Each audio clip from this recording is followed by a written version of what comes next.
Of course.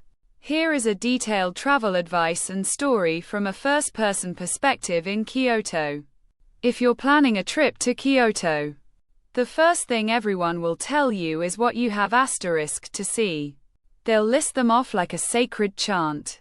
The Golden Pavilion, the Fushimi Inari Shrine with its thousands of red gates, the bamboo forest of Arashiyama. And they're not wrong. You should absolutely see them. But if I can give you one piece of advice, my most important piece of advice, it's this. Kyoto has two souls, and you must experience both. The first soul is the one on the postcards. It's magnificent, breathtaking, and very, very crowded. I remember my first full day.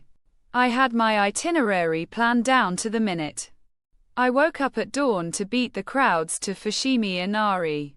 And for a moment, it worked. Standing at the base of the mountain, seeing that first tunnel of vermilion gates snaking up into the dark green of the forest. It's genuinely magical. The air was cool and smelled of cedar and damp earth. For the first 15 minutes, it was just me and the rustling leaves. But then, the spell broke. The first tour bus had arrived. Suddenly, the path was a river of selfie sticks and brightly colored jackets. The quiet reverence was replaced by a low hum of chatter in a dozen languages. I still walked the path, and it was still beautiful. But it felt like watching a masterpiece through a pane of smudged glass. The experience was there, but the intimacy was gone. That's the first Kyoto. It's the one you see on Instagram. My advice for this Kyoto is simple. Be strategic. Go as early as humanly possible for the big sights. I'm talking sunrise. Or, go late, just before they close. Buy the one-day bus pass. It looks confusing, but it's your key to the city. And wear comfortable shoes. Seriously, you will walk more than you ever thought possible on ancient, uneven stone paths. But the second Kyoto, that's where the city truly captured my heart. That's the story I want to tell you. It happened on my third afternoon. I was in Jian, the famous geisha district. I'd seen the beautiful wooden mashiya houses and the crowds of tourists hoping for a fleeting glimpse of a geiko or maiko scurrying to an appointment. I felt that same smudged glass feeling again. Overwhelmed.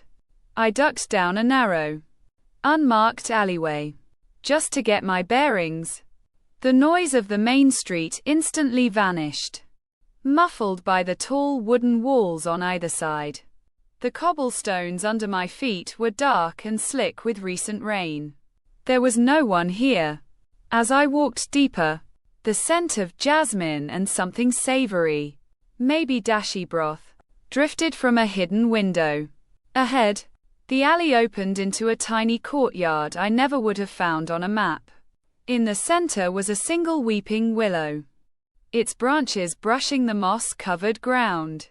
Tucked into the corner was a minuscule shrine, no bigger than a phone booth, with a stone fox statue wearing a little red bib.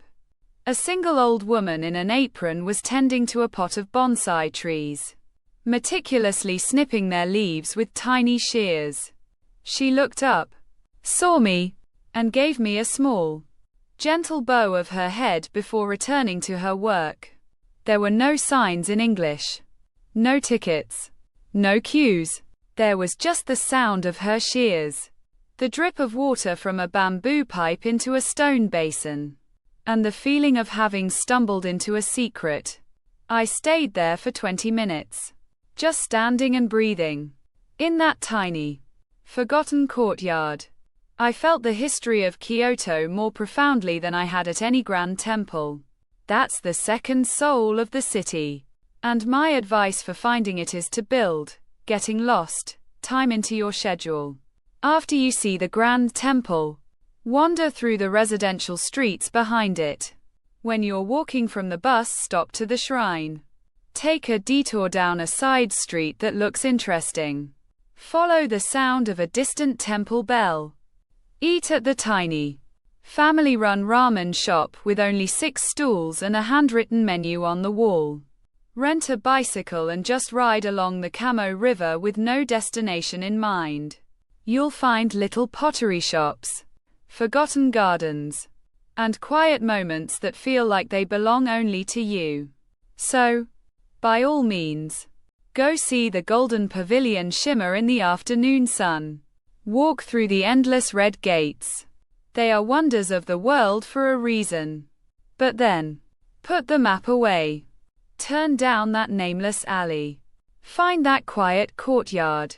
Because the Kyoto you see on the postcards is stunning.